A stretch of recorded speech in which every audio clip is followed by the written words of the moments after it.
Okay, so today's class is on atomic absorption spectroscopy. ठीक है, तो लास्ट क्लास में अभी तक हम लोगों ने यूवी स्पेक्ट्रोस्कोपी पढ़ा था. ठीक है, इसके अलावा हम लोगों ने और क्या पढ़ लिया है यूवी के अलावा FTIR. ठीक है, अब हमें स्टार्ट करना है एटॉमिक एब्जॉर्प्शन स्पेक्ट्रोस्कोपी. और एटॉमिक एब्जॉर्प्शन स्पेक्ट्रोस्कोपी के केस में मेन चीज़ आपको यहाँ पर ध्यान में रखनी है कि प्रिंसिपल तो वैसे ही है कि हम यहाँ पर इलेक्ट्रोमैग्नेटिक रेडिएशन को सैंपल के ऊपर डालते हैं.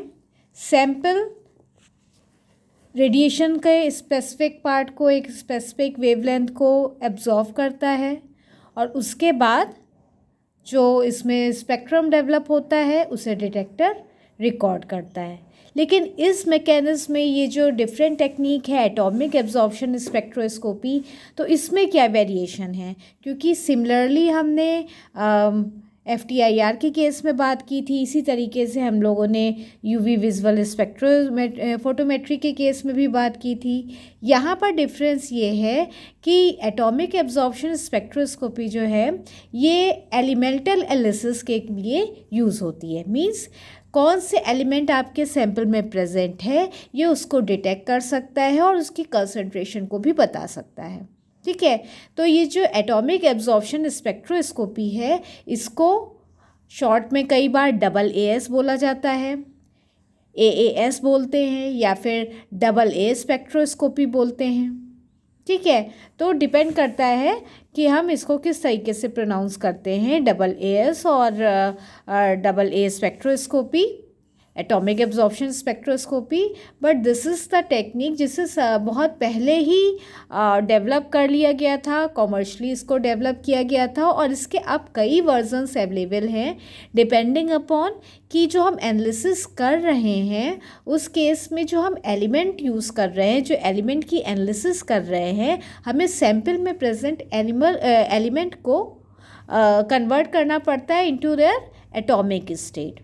तो एटॉमिक स्टेट में कन्वर्ट करने के लिए हम कौन सी टेक्निक यूज़ कर रहे हैं उसके अकॉर्डिंग AAS या एटॉमिक एब्जॉर्प्शन स्पेक्ट्रोस्कोपी को हम डिफरेंट टाइप्स में डिवाइड कर सकते हैं. For example flame atomic absorption spectroscopy, या फिर हम फर्नेस यूज़ करते हैं तो उसके अकॉर्डिंग भी टेक्निक डेवलप की गई है. तो जो सबसे पहले एटॉमिक एब्जॉर्प्शन स्पेक्ट्रोस्कोपी की टेक्निक डेवलप की गई थी वो थी फ्लेम एटॉमिक एब्जॉर्प्शन स्पेक्ट्रोस्कोपी. ठीक है, शॉर्ट में इसको FAAS भी बोलते हैं या फिर फ्लेम AAS बोलते हैं. ठीक है, और ये टेक्निक डेवलप की गई थी इन 1952 और जो फर्स्ट कॉमर्शली इसको रिलीज़ किया गया for analytical techniques is in 1960s. ठीक है, और ये टेक्निक अभी भी काफ़ी पॉपुलर है. एटॉमिक एब्जॉर्प्शन स्पेक्ट्रोस्कोपी को अभी भी यूज़ किया जा रहा है और काफ़ी पॉपुलर है ये technique for detection of present of a particular type of element in your sample और to determine the concentration of that element in any type of sample. ठीक है, तो जब हमें एलिमेंट को एनालाइज करना है तो यहाँ पे प्रिंसिपल है principle of atomic absorption spectroscopy कि यहाँ पे पहले जो हम एलिमेंट यूज़ कर रहे हैं उसको एटॉमिक फॉर्म में कन्वर्ट करना है. और ये जो एटम्स हैं ये एक करेक्टरिस्टिक यूनिक वेवलेंथ की लाइट को, रेडिएशन को एब्जॉर्व कर सकते हैं. ये एटम्स की प्रॉपर्टी होती है. ठीक है, तो यहाँ पर डिपेंडिंग अपॉन जो एलिमेंट यूज़ किया गया है वो कौन सा एलिमेंट है उसके अकॉर्डिंग उसके एटम्स जो हैं ये डिफरेंट वेवलेंथ की रेडिएशन को एब्जॉर्व करते हैं. ठीक है, तो ये एक स्पेसिफिक पॉइंट है. अब यहाँ पे आप इस डायग्राम के थ्रू देख सकते हैं, या मैं इसको आप यहाँ पे डायग्राम सबको दिख रहा होगा आई थिंक. हाँ, आवाज़ आ रही है. ठीक है, तो आप इस डायग्राम के थ्रू देख सकते हैं कि यहाँ पर ये हम एटम शो कर रहे हैं और ये सबसे अंदर जो हमने ये सर्किल शो किया है ये ग्राउंड स्टेट है इलेक्ट्रॉन्स का. ठीक है, जब ये रेडिएशन को एब्जॉर्व करता है, एनर्जी एब्जॉर्व करता है, तो इलेक्ट्रॉन्स जो है ये एक्साइटेड स्टेट में जाते हैं। तो एक्साइटेड स्टेट को एनर्जी लेवल के according energy level 1, energy level 2, energy level 3, energy level 4, इसको डिफरेंट लेवल्स में डिवाइड किया गया है। ठीक है, तो आप यहाँ पर देख रहे हो कि हमने यहाँ पर एनर्जी लेवल 3 तक शो किया हुआ है इस डायग्राम में। तो ये जो सबसे अंदर वाला सर्किल शो कर रहा है ये ग्राउंड स्टेट शो कर रहा है। इसमें जो ये इलेक्ट्रॉन है जब ये लाइट को एनर्जी को या रेडिएशन को एब्जॉर्व करते हैं तो एक्साइटेड स्टेट में चले गए। तो यहाँ पे आप देख रहे हो कि लेट्स सपोज ये एनर्जी लेवल 1 में चला गया। ठीक है, इससे ज़्यादा एनर्जी अगर एब्जॉर्व करेगा तो ये 2 में जा सकता है या 3 एनर्जी लेवल तक पहुंच सकता है। ठीक है, तो एक्साइटेड स्टेट में ये चला जाएंगे इलेक्ट्रॉन, और उसके बाद जब ये वापस ग्राउंड स्टेट में लौटते हैं तो उस केस में ये एक पर्टिकुलर वेवलेंथ की एनर्जी को रिलीज़ करते हैं। ठीक है, तो स्पेसिफिक वेवलेंथ की लाइट ये एब्जॉर्व रिलीज़ करेंगे यहाँ पर। तो ये किसी भी एलिमेंट के एटम की प्रॉपर्टी हो सकती है, और ये जो प्रॉपर्टी है ये क्योंकि हर एटम या हर एलिमेंट का जो इलेक्ट्रॉनिक स्ट्रक्चर है वो यूनिक होता है। दैट्स वाई वो किस वेवलेंथ की रेडिएशन को एब्जॉर्व करेगा या फिर उसके बाद जब ये वापस ग्राउंड स्टेट पे आएंगे तो किस वेवलेंथ की लाइट को ये इमिट करेगा, ये जो है स्पेसिफिक होता है। तो इस बेसिस पे हम डिटरमाइन कर सकते हैं कि एक्चुअली जो वेवलेंथ या कौन सा एलिमेंट है जो कि आपके सैंपल में प्रेजेंट है। So this is the principle. ये क्लियर है प्रिंसिपल आप लोगों को? हाँ, क्लियर हो तो मैं आगे स्टार्ट करूँ। ओके, अब इसके वर्किंग प्रिंसिपल की बात करते हैं कि जब ये atomic structure absorption spectrophotometer develop किया गया तो एटॉमिक एब्जॉर्प्शन स्पेक्ट्रोफोटोमीटर में हमने प्रिंसिपल तो बात कर लिया कि ठीक है हमें रेडिएशन की ज़रूरत पड़ेगी। ठीक है, और स्पेसिफिक वेवलेंथ की लाइट सोर्स हमें चाहिए। ठीक, पहली चीज़ तो ये हो गई, क्योंकि हम ये बार बार बोल रहे हैं कि हर एलिमेंट जो है वो एक पर्टिकुलर वेवलेंथ की लाइट को एब्जॉर्व करता है, तो यहाँ पर हमें पहले लाइट सोर्स चाहिए होगा। दूसरी चीज़ हम बोल रहे हैं कि हमें जो एलिमेंट है उसको पहले एटॉमिक स्टेट में कन्वर्ट करना है, तो उसका एटोमाइजेशन करना है हमको, तो हमें एक सिस्टम चाहिए होगा फॉर एटोमाइजेशन। ठीक है, इसके बाद जब ये लाइट इमिट हो रही है, जो इलेक्ट्रॉन्स वापस ग्राउंड स्टेट में आ रहे हैं तो ये लाइट इमिट करते हैं, तो जो नॉइस है उसको रिड्यूस करने के लिए जो मोनोक्रोमेटर हम यूज़ करते हैं, जो कि पर्टिकुलर वेवलेंथ की लाइट को ही पास होने देता है, और अल्टीमेटली वो लाइट जो है डिटेक्शन सिस्टम के पास पहुंचती है, जिसे वो लाइट को ये इलेक्ट्रॉनिक सिग्नल में कन्वर्ट करते हैं। इलेक्ट्रॉनिक सिग्नल फिर ये कंप्यूटर पे जाता है और हमको डेटा मिलता है। ठीक है, तो सिंपल वर्किंग प्रिंसिपल है कि यहाँ पर हमारे पास 4 मेन कंपोनेंट्स की ज़रूरत पड़ती है। ठीक है, अब हमारे पास सैंपल किस फॉर्म में है? सैंपल आइदर लिक्विड फॉर्म में पॉसिबल हो सकता है या सॉलिड फॉर्म में हो सकता है, या कई बार कुछ ऐसे एलिमेंट्स हैं जिनको हम गैस फॉर्म में भी कन्वर्ट करके यूज़ कर सकते हैं।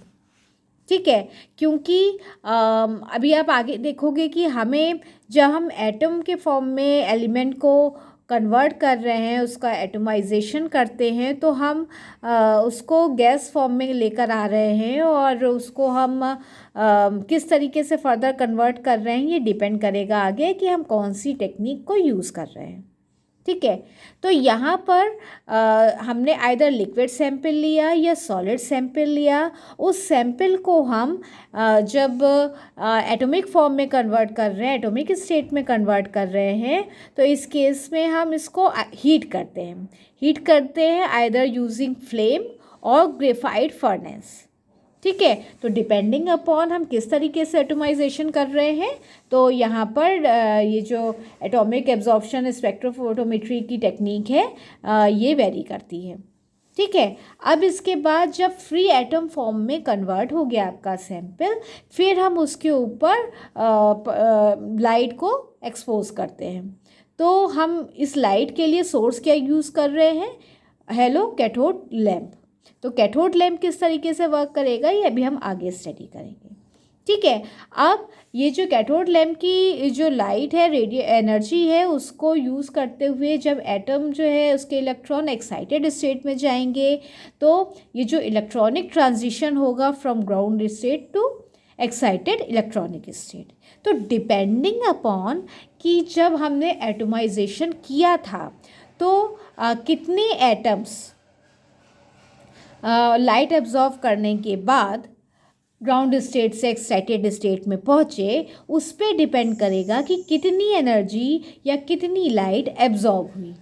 क्योंकि अगर एक एटम लाइट को एब्जॉर्व करेगा तो कम एनर्जी उसकी रिक्वायरमेंट है। अगर एक से ज़्यादा एटम्स एनर्जी को एब्जॉर्व कर रहे हैं तो ऑब्वियसली ज़्यादा एनर्जी यूज़ होगी।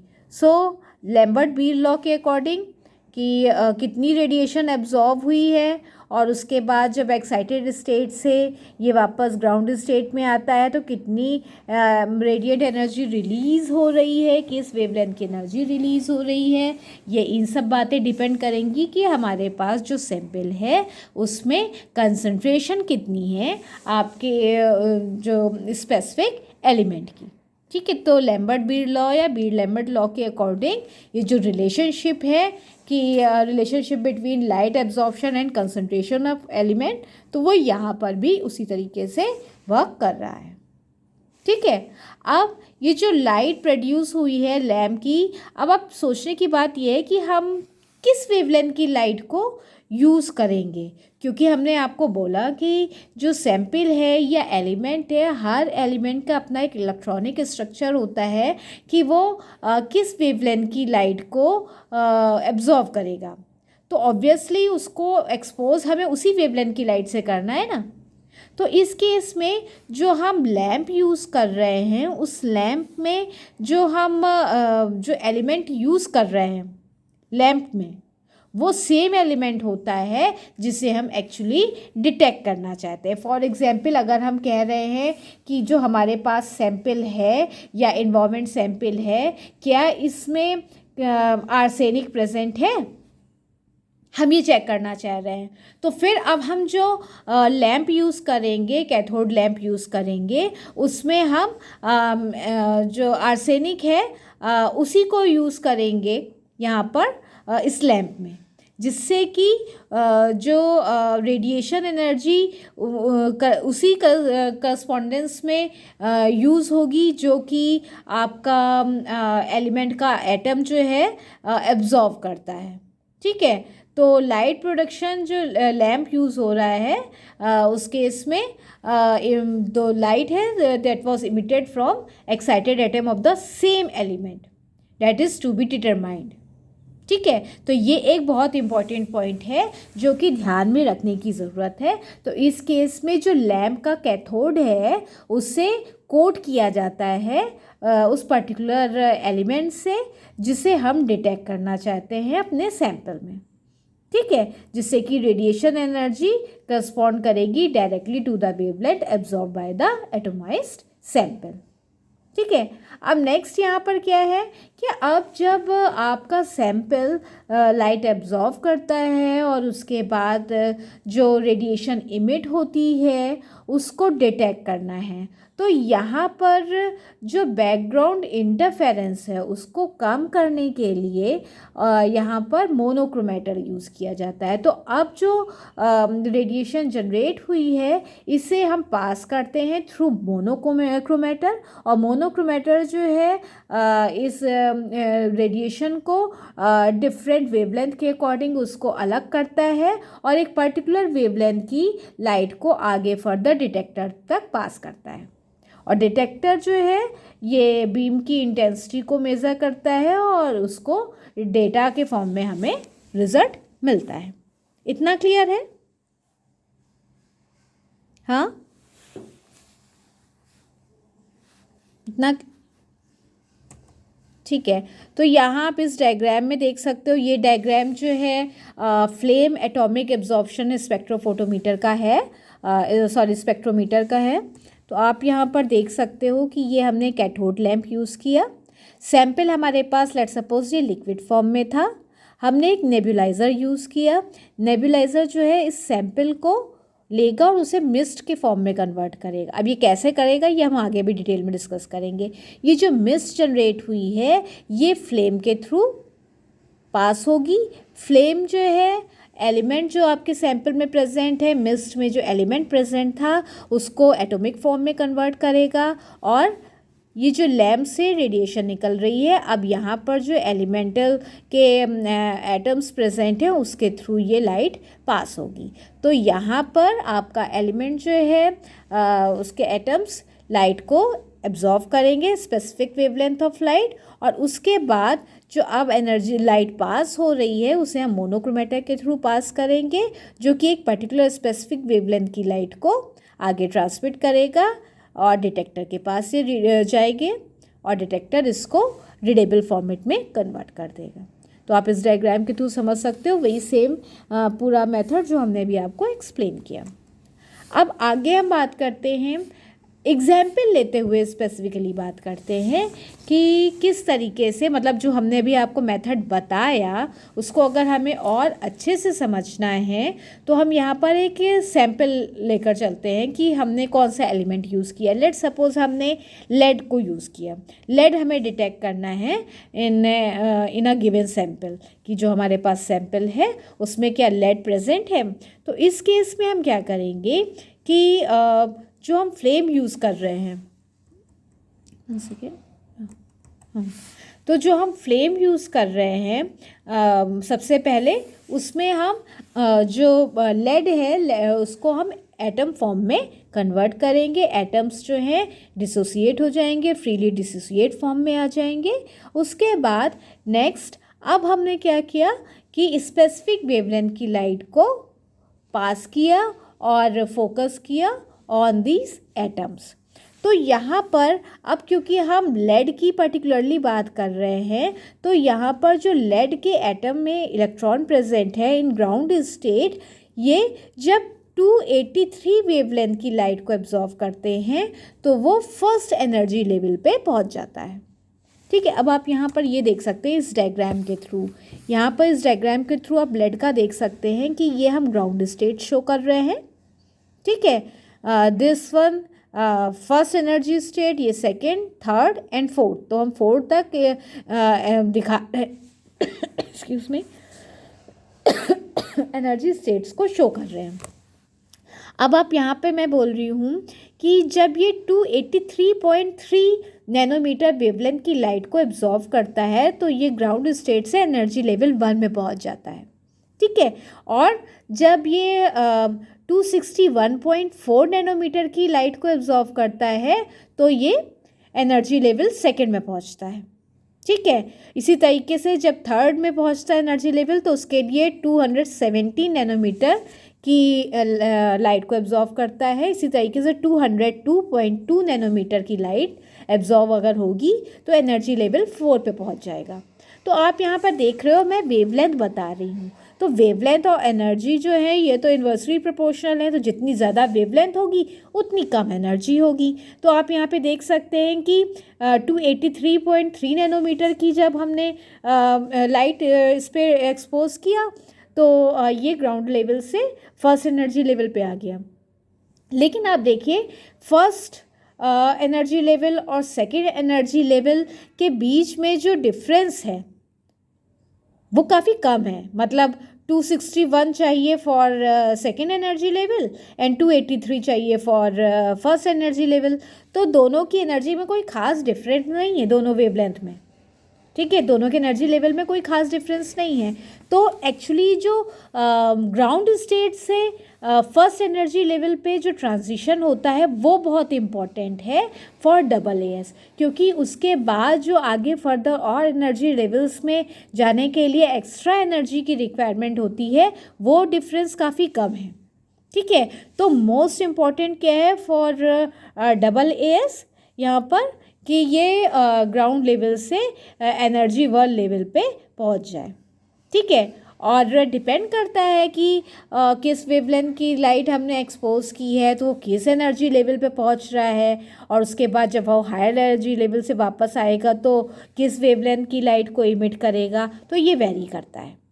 ठीक है, लेकिन हम यहाँ पर जब हम पर्टिकुलरली एलिमेंट को डिटेक्ट करने की कोशिश कर रहे हैं तो हम अकॉर्डिंगली डिटेक्ट करते हैं और उस वेवलेंथ की लाइट को यूज़ करते हैं, जिससे कि आपका जो एटम है वो ग्राउंड स्टेट से फर्स्ट एनर्जी लेवल पे चला जाए। लेकिन अगर हमारे पास अगर सैम्पल में आपके एलिमेंट की कंसंट्रेशन हाई है तो उस केस में आप अल्टरनेटिव वेवलेंथ को भी यूज़ कर सकते हो फॉर द डिटेक्शन पर्पस। इतनी बात क्लियर है? हाँ, ठीक है। तो अब हम यहाँ पर इंस्ट्रूमेंटेशन को समझते हैं और डिपेंडिंग अपॉन एटोमाइजिंग टेक्निक पहले हम बात करते हैं फ्लेम एटॉमिक एब्जॉर्प्शन स्पेक्ट्रोस्कोपी। ठीक है, तो इसी को बेस बनाते हुए हम समझते हैं, बाकी सारी चीज़ें तो सेम होगी, लेकिन यहाँ पर जो एटोमाइजेशन का मैकेनिज्म है बस यहाँ पे थोड़ा सा वेरिएशन होगा इस टेक्निक में या इसके आगे जो हम और टेक्निक्स बताएंगे आपको। तो सबसे पहले यहाँ पर हमको चाहिए सैम्पल इंट्रोडक्शन सिस्टम। ठीक है, तो हम जब flame atomic absorption spectroscopy use कर रहे हैं तो उस केस में हमें नेबुलाइज़र की ज़रूरत पड़ती है। ये नेबुलाइज़र जो है ये आपका जो सैम्पल है जो कि फ्लूइड फॉर्म में है उसको एक नैरो ट्यूब के थ्रू पास करता है। जब एक नैरो ट्यूब के थ्रू हम पास करते हैं सैम्पल को तो वो सॉल्यूशन जो है एक स्पीड के साथ आगे बढ़ता है। ठीक है, और फिर ये जो हमने सॉल्यूशन स्ट्रीम को एक्सीलरेट किया है उसके सामने हम ग्लास बीड को रखते हैं। वो इस तरीके से इंस्ट्रूमेंट डिज़ाइन किया है कि ये जो एक्सीलरेटेड स्ट्रीम है ये आगे जाकर ग्लास बीड से स्ट्राइक करती है, जिससे कि ये जो फ्लूइड की स्ट्रीम थी ये स्मॉल ड्रॉपलेट्स में ब्रेक हो जाती है।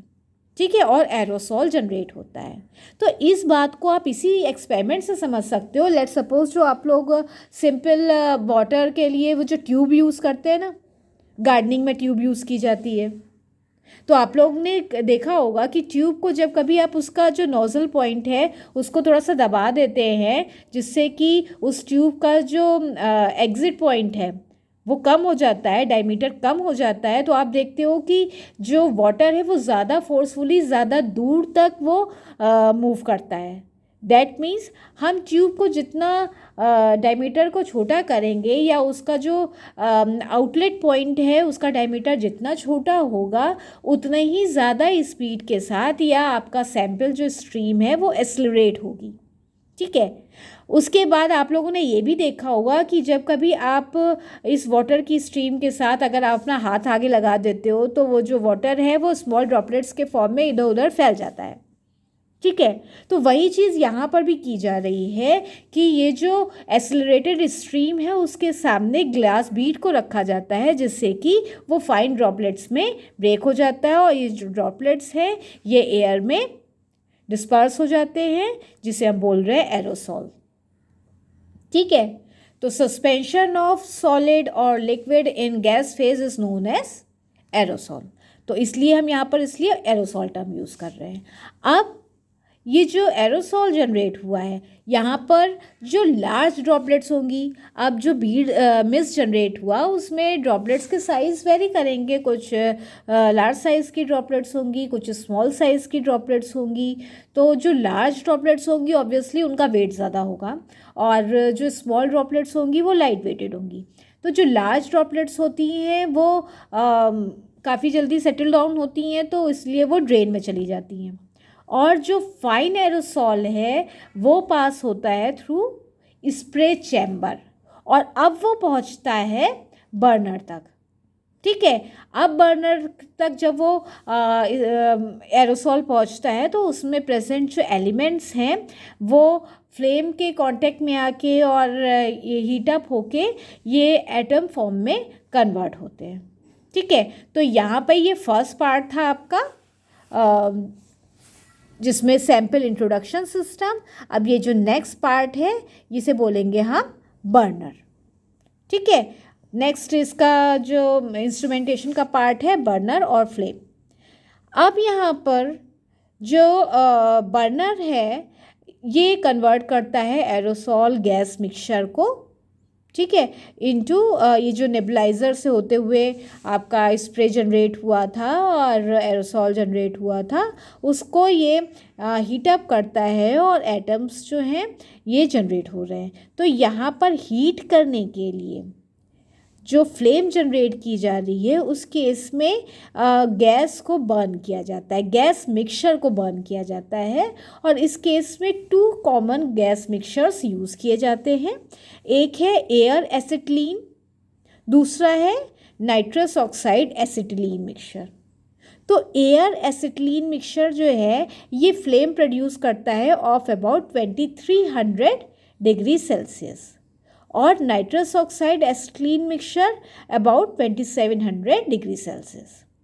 ठीक है, तो अब जब बर्नर को इस तरीके से स्पेसिफिकली डिज़ाइन किया गया है कि ये जो फ्लेम जनरेट हुई, तो ये जो बर्नर में एक स्लिट जनरेट की जाती है और स्लिट का जो साइज़ है वो स्लिट कितनी लंबी है ये बहुत इम्पॉर्टेंट है, क्योंकि इस स्लिट का जितना एरिया होगा वहीं पर ही तो ये जो आपके एलिमेंट के एटम्स प्रेजेंट होंगे। तो जितना बड़ा एरिया होगा उतना ज़्यादा वहाँ पर एटम्स होंगे। ठीक है, तो ये एक बहुत इम्पॉर्टेंट पॉइंट है। Slit defines the length of the flame in the spectrophotometer या स्पेक्ट्रोमीटर। ठीक है, where the population of free ground state atoms exist. और जितना ज़्यादा एटम्स होंगे या कितने कम हैं यही डिटरमाइन करता है आपके जो सिस्टम है, इक्विपमेंट है, उसकी sensitivity according to Lambert Beer law. ठीक है, तो वो जो पाथ लेंथ होता है ना, वो path length Lambert Beer law में वो ये स्लिट की लेंथ डिटरमाइन कर रही है।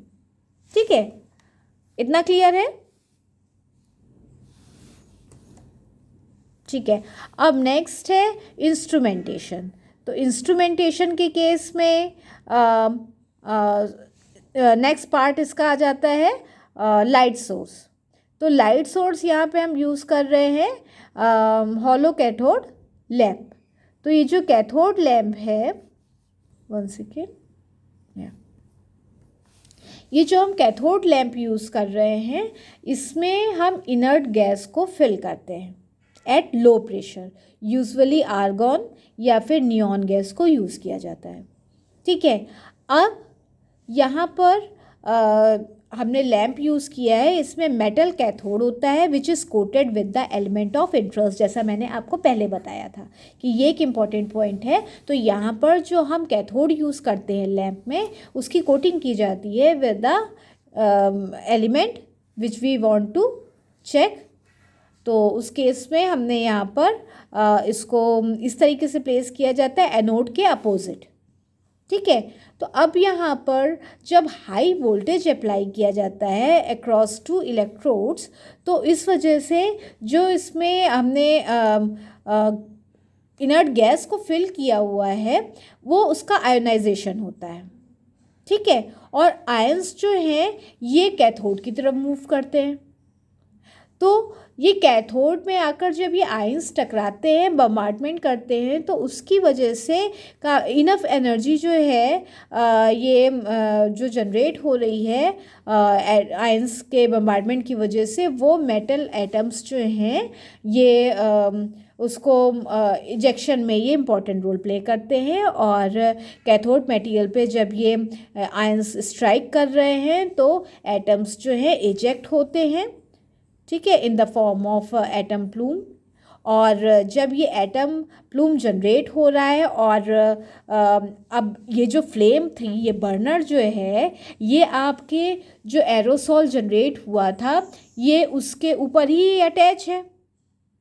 तो अब ये जो एटम्स जनरेट हुए आपके कैथोड में, जो फिल्म थी मेटल की, उससे जो एटम्स जनरेट हुए हैं वो एटम्स जो हैं अब ये और मेटल एटम्स के साथ जो कि आपके एरोसॉल में प्रेजेंट हैं उसके साथ कोलिजन करेंगे। ठीक है, तो इस तरीके से मेटल एटम्स जनरेट होंगे। ठीक है, और ये एक्साइटेशन होगा। तो ये जो एरोसॉल में आपके मेटल एटम्स थे और इसी तरीके से सेम एटम जो कि आपके कैथोड लैम्प के थ्रू जनरेट हुए, तो वो दोनों क्योंकि सेम टाइप के हैं, अगर हैं तो हमको रिजल्ट मिलेगा, नहीं है तो फिर नहीं मिलेगा, क्योंकि वो सेम रेडिएशन लेवल और एनर्जी लेवल के हैं। तो इस वजह से ये जो मेटल एटम्स जनरेट हुए थे आपके फ्रॉम कैथोड, वो आपके एरोसॉल में प्रेजेंट एटम्स के साथ स्ट्राइक करेंगे, कोलिजन करेंगे, और एटम्स जो है एक्साइटेशन स्टेट में जाएंगे। और जब एटम वापस ग्राउंड स्टेट में आते हैं, उसके इलेक्ट्रॉन्स वापस ग्राउंड स्टेट में आते हैं, तो रेडिएशन को इमिट करते हैं in the form of light. ठीक है, और ये कैरेक्टरिस्टिक वेवलेंथ की लाइट इमिट हो रही है, जो कि अब आगे फर्दर डिटेक्टर के थ्रू पहले मोनोक्रोमेटर के थ्रू पास होगी, फिर डिटेक्टर के थ्रू उसका डिटेक्शन होगा कि वो किस वेवलेंथ की लाइट है। इतना क्लियर है?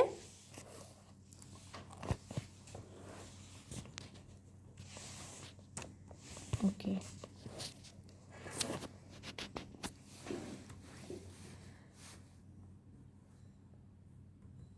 ओके, तो अब नेक्स्ट आता है मोनोक्रोमेटर।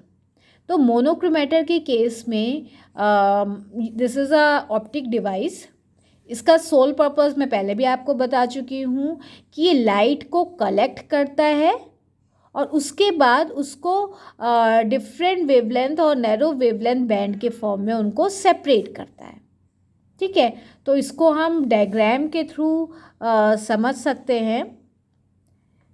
1 सेकेंड, मैं इसको इनलार्ज करके दिखाती हूँ। तो अब यहाँ पर आप देख सकते हैं, 1 सेकेंड, ये हमने यहाँ पर लाइट सोर्स को शो किया।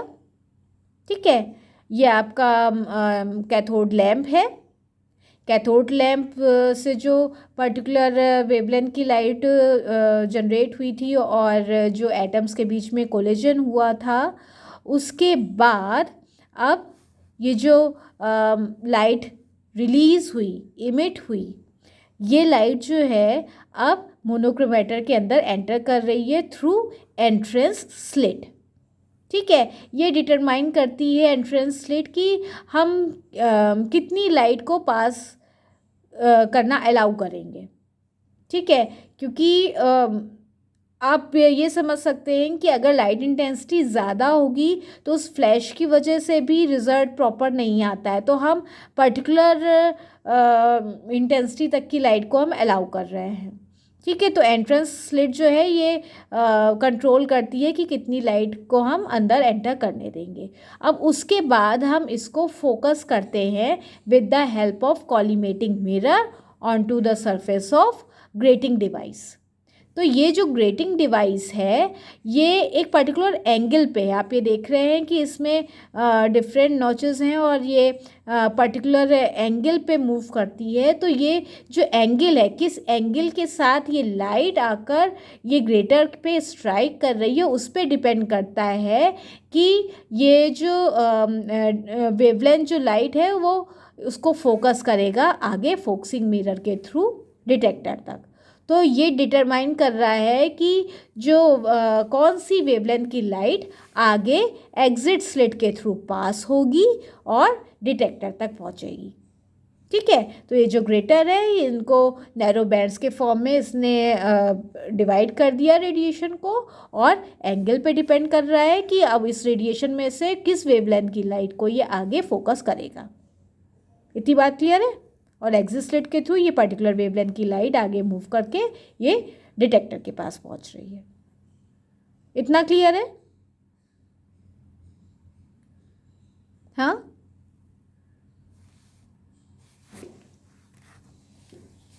ओके, ठीक है। तो अब हम आगे नेक्स्ट इसका शो करते हैं।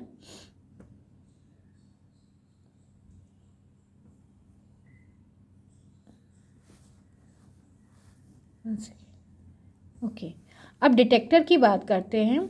तो यहाँ पर आप ये डायग्राम देख रहे हैं, ये जो मोनोक्रोमेटिक के थ्रू लाइट एंटर कर रही है, तो ये जो हमारा डिटेक्टर है ये this is a photo multiplier tube, इसे शॉर्ट में हम पीटीएम बोल सकते हैं। और ये इसमें डिफरेंट फोटो डायोड्स यूज़ होते हैं।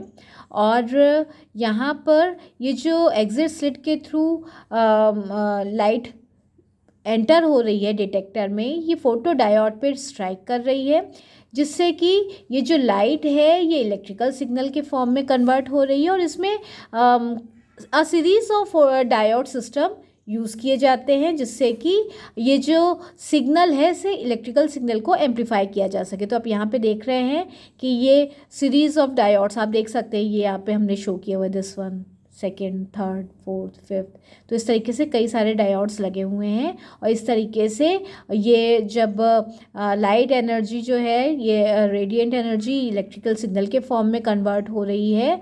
और इस तरीके से जब डिफरेंट डायोड्स के थ्रू पास होती है तो इसकी ये एम्पलीफाई होता जाता है सिग्नल, और अल्टीमेटली ये एनोड तक पहुंच रहा है। और वो इसको आगे फर्दर फिर ये जो इलेक्ट्रिकल सिग्नल जनरेट हुआ ये कंप्यूटर में हम इसको इस पर्टिकुलर सॉफ्टवेयर के थ्रू इसको कैलिब्रेट किया जाता है, इसको एनालिसिस की जाती है और हमें डेटा पता चलता है। तो डेटा हमें कैसे पता चलेगा, मतलब अगर हम पता लगाना चाहते हैं कि हमारे पास जो सैंपल था उसमें एलिमेंट किस कंसंट्रेशन में प्रेजेंट है, तो हमें ये कैसे पता चलेगा।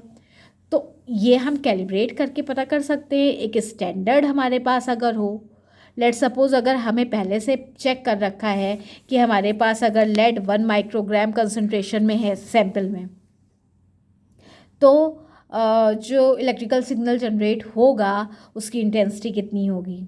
अगर 2 माइक्रोग्राम है तो कितनी इंटेंसिटी होगी। तो इस तरीके से हम एक कर्व बना सकते हैं between electrical signal and concentration.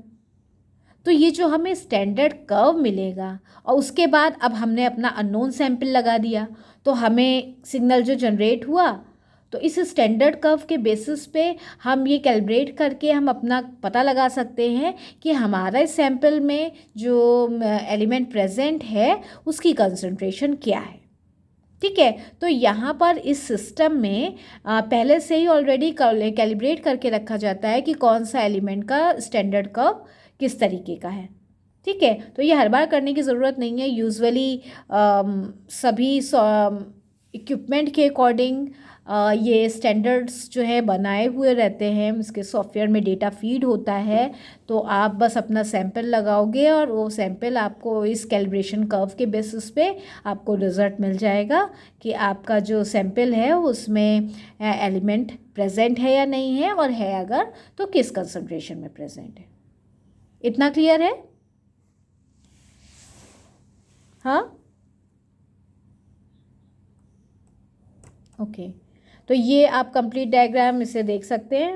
उसी तरीके से है, यहाँ पे हमने ये कैथोड लैम्प को शो किया है। कैथोड लैम्प से यहाँ पर ये रेडिएंट एनर्जी रिलीज़ हुई, ये न्यूबलाइज़र के थ्रू हम मिस्ट जनरेट कर रहे हैं। फ्लेम पे ये एटॉमिक फॉर्म में कन्वर्ट हो गया एलिमेंट, और ये जो रेडिएशन आया इसको इसने एब्जॉर्व किया, और उसके बाद ये हाई एनर्जी स्टेट पे जाने के बाद जब वापस इलेक्ट्रॉन्स ग्राउंड स्टेट पे आए तो रेडिएशन जनरेट हुआ जो कि मोनोक्रोमेटर के थ्रू पास हुआ। ग्रेटर ने इसको डिफरेंट वेवलेंथ्स में सेपरेट किया बैंड्स के फॉर्म में। एक पर्टिकुलर वेवलेंथ की जो रेडिएंट एनर्जी थी उस लाइट को डिटेक्टर तक फोकस किया गया। डिटेक्टर ने इस लाइट को इलेक्ट्रॉनिक सिग्नल में कन्वर्ट किया और ये कंप्यूटर पे हमको इलेक्ट्रॉनिक डेटा मिल गया। ठीक है, तो इस तरीके से ये पूरा सिस्टम वर्क करता है। अब आपको बताया था मैंने कि ये flame for atomic absorption spectroscopy थी। इतना क्लियर है? तो डिपेंडिंग अपॉन अब हम नेक्स्ट एटोमाइजिंग टेक्निक यूज़ कर रहे हैं ग्रेफाइट फर्नेस। तो उसके अकॉर्डिंग हम जो सिस्टम यूज़ करेंगे उसको बोल सकते हैं graphite furnace atomic absorption spectroscopy. ठीक है, शॉर्ट में GFAAS। ठीक है। तो यहाँ पर जो इलेक्ट्रोथर्मल एटोमाइजेशन किया जा रहा है, इसमें हम ग्रेफाइट ट्यूब यूज़ करते हैं, हॉलो ग्रेफाइट ट्यूब, और इस हॉलो ग्रेफाइट ट्यूब में हम अपने सैंपल को लेते हैं। ठीक है। और ये जो ग्रेफाइट ट्यूब है, इसको हम 1 सेकेंड, अभी हो रही है। तो ये जो ग्रेफाइट ट्यूब है, ग्रेफाइट ट्यूब हॉलो यूज़ की जा रही है, इसमें हम सैंपल लेते हैं और इस ग्रेफाइट ट्यूब को हीट किया जाता है बाय इलेक्ट्रिसिटी। हम इसको हीट करने के लिए यूज़ करेंगे। और इस सिस्टम का प्लस पॉइंट ये है कि सैंपल जो है हमें काफ़ी कम अमाउंट में हम इसको यूज़ कर सकते हैं, और हमें इसमें अगर एलिमेंट या मेटल की कंसंट्रेशन भी काफ़ी हाई की ज़रूरत नहीं है। लेस देन 1 ppb मतलब पार्ट्स पर बिलियन, इससे भी हमारा काम चल जाएगा। और बहुत कम अमाउंट में सैंपल की रिक्वायरमेंट होती है in comparison to flame atomic absorption spectroscopy. ठीक है, क्योंकि उसमें आपको मैंने बताया था जो मिस जनरेट हो रही है बड़ी ड्रॉपलेट्स, तो वो ड्रेन में चली जाती है, तो इस तरीके से वेस्टेज भी हो रही है। यहाँ पर हमें सैंपल का अमाउंट ज़्यादा नहीं चाहिए। ठीक है। और यहाँ पर इलेक्ट्रिसिटी के थ्रू जब हम ग्रेफाइट ट्यूब को हीट करते हैं तो within few milliseconds ये जो आपका सैंपल है ये एटोमाइज हो जाता है, और जो एटॉमिक वेपर जनरेट हो रहा है फिर अब उसको मेज़र किया जाता है। ठीक है। तो इस केस में फिर ये जो वेपर जनरेट हुआ इसे एक्सपोज किया जाता है कैथोड ट्यूब के थ्रू, कैथोड लैम्प के थ्रू, जो उससे रेडिएशन रिलीज़ हो रहा है वो उसी तरीके से वर्क करेगा, और आपका जो एटॉमिक वेपर है वो रेडिएंट एनर्जी को एब्जॉर्व करेगा ऑफ पर्टिकुलर वेवलेंथ, और उसके आगे का फर्दर डिटेक्शन पर्पस, ये सब आगे का वर्क उसी तरीके से होता है जैसे कि अभी आप लोगों को फ्लेम एटॉमिक एब्जॉर्प्शन स्पेक्ट्रोस्कोपी के केस में बताया था। इतना क्लियर है?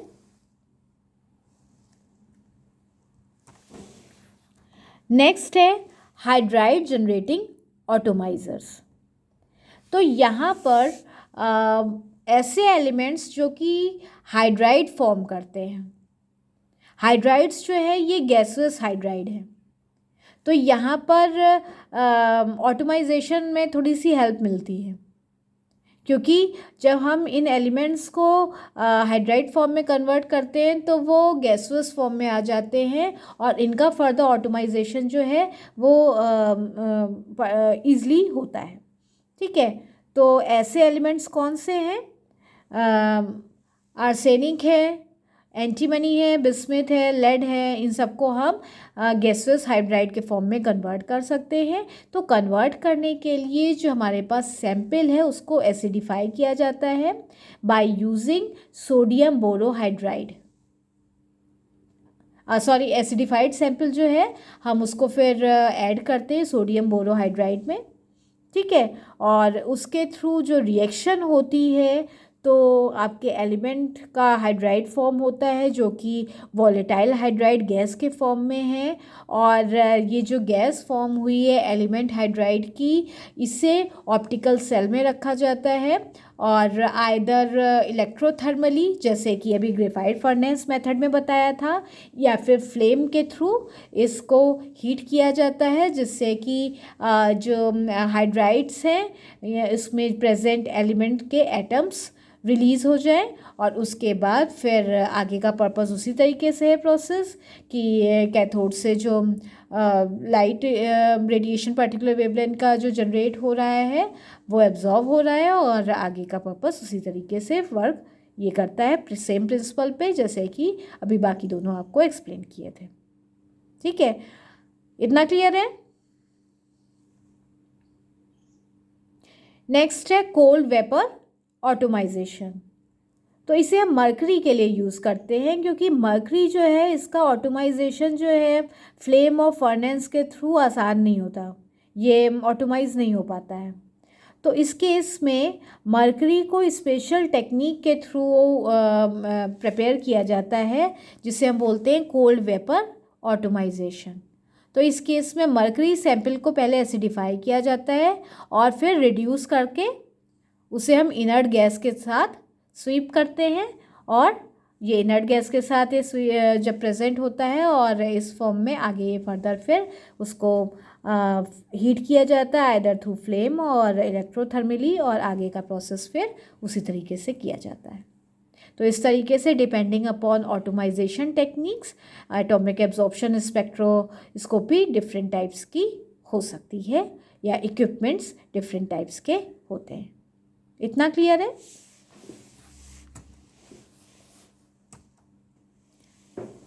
अब इनके एप्लीकेशंस की बात करते हैं कि एटॉमिक एब्जॉर्प्शन स्पेक्ट्रोस्कोपी के हम कहाँ कहाँ यूज़ कर सकते हैं।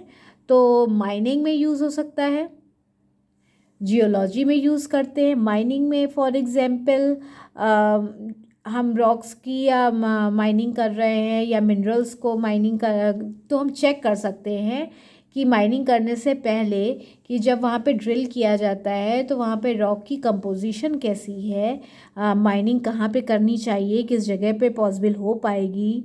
तो इन सब चीज़ों को चेक करने से पहले हम चेक करते हैं कि वहाँ पे जो रॉक्स हैं उनमें कौन से मिनरल्स प्रेजेंट है, उसका कंपोजिशन कैसा है। तो उसके लिए AAS यूज़ किया जाता है।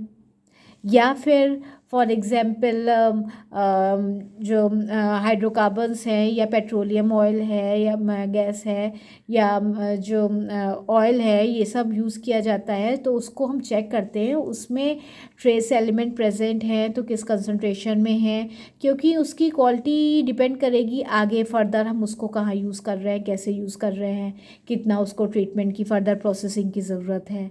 तो इसके लिए किया जाता है। ठीक है। इन्वामेंट मॉनिटरिंग के केस में फॉर एग्जांपल जो इंडस्ट्रियल इफ्लुएंट्स हैं, तो इफ्लुएंट्स में डिफरेंट केमिकल्स यूज़ किए जाते हैं, और या फिर जो रिफाइनिंग के प्रोसेस होते हैं तो डिफरेंट एलिमेंट्स यूज़ होते हैं, कंटेनर्स यूज़ हो रहे हैं। तो आपका जो प्रोडक्ट या इंडस्ट्रियल प्रोडक्ट है या फिर जो इफ्लुएंट जनरेट हो रहा है उसमें ट्रेस एलिमेंट्स या हैवी मेटल्स वो किस कंसंट्रेशन में प्रेजेंट हैं, उसको डंप करने से पहले ट्रीटमेंट की ज़रूरत है। तो ये सब चेक करने के लिए एनवायरनमेंट मॉनिटरिंग में यूज़ किया जाता है। ठीक है। इसके अलावा फार्मास्यूटिकल इंडस्ट्रीज़ में भी यूज़ करते हैं, क्योंकि हम जो भी फॉर्मुलेशन डेवलप किया जाता है तो कैटेलिटिक इफ़िशियंसी चेक करने के लिए या डोज लिमिट्स को डिटरमाइन करने के लिए उसमें कितना ट्रेस मेटल प्रेजेंट है, ये सब चेक करना ज़रूरी होता है। तो उस केस में भी AAS को यूज़ करते हैं। ठीक है। फूड एंड ब्रिवरेजेस, फूड प्रोडक्शन के लिए या फूड प्रोसेसिंग इंडस्ट्रीज़, तो जो भी कंटेनर्स यूज़ हो रहे हैं, इक्विपमेंट्स यूज़ हो रहे हैं या पैकेजिंग की जा रही है, तो उन सब चीज़ों में इट माइट बी पॉसिबल कि मेटल्स जो हैं हम मेटल कंटेनर्स में रख रहे हैं तो आपके प्रोडक्ट में मेटल का लेवल कितना है, ये सब चीज़ें चेक करना ज़रूरी होता है, क्योंकि हर फूड प्रोडक्ट का एक परमिसिबल लिमिट है कि उसमें कितना ट्रेस मेटल अलाउड है। ठीक है। तो ये सब चेक करना ज़रूरी है, और ये एटॉमिक एब्जॉर्प्शन स्पेक्ट्रोस्कोपी के थ्रू या फिर कुछ और भी सोफिस्टिकेटेड इंस्ट्रूमेंट है उनके थ्रू भी किया जाता है। इतना क्लियर है?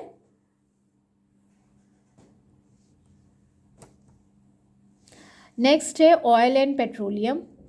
तो एडिबल ऑयल और मिनरल ऑयल की रिफाइनिंग की जाती है। रिफाइनिंग में मेटल्स वगैरह की ज़रूरत पड़ती है, तो हमें चेक करना होता है कि जो ऑयल है, एडिबल ऑयल या मिनरल ऑयल, उसमें मेटल की कंसंट्रेशन क्या है, परमिसिबल लिमिट से ज़्यादा नहीं होनी चाहिए।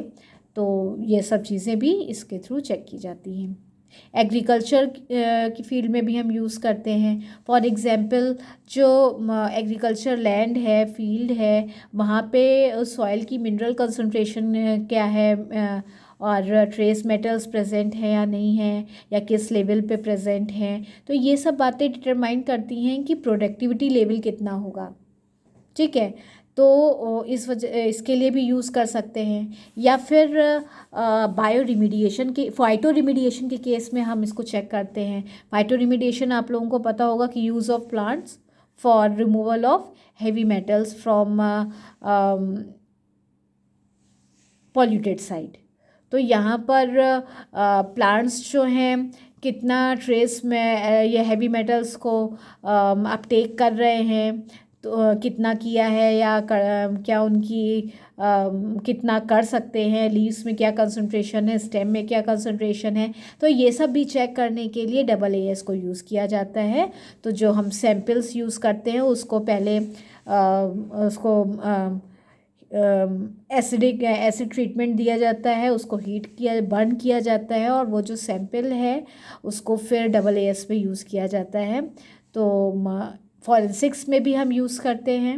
फॉरेंसिक्स में लेट्स सपोज फूड पॉइजनिंग का केस है, या पेंट चिप्स, फाइबर्स या हेयर स्ट्रैंड्स, ये सब जो भी क्राइम सीन से कलेक्ट किए जाते हैं उसमें भी ये चेक किया जाता है कि मेटल्स प्रेजेंट है या नहीं। अगर वो मेटल्स क्राइम सीन में भी प्रेजेंट है और जो आपने सैंपल आपको मिला था उसमें भी प्रेजेंट हैं, तो हम इससे क्राइम सीन का आइडिया लगा सकते हैं। तो इस केस में भी AAS को यूज़ किया जाता है for detection of present of trace metals in forensic samples.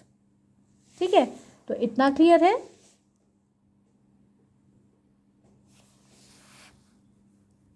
तो कुछ क्वेश्चंस हैं अगर आप लोगों के, तो पूछ सकते हैं आप लोग। Any questions?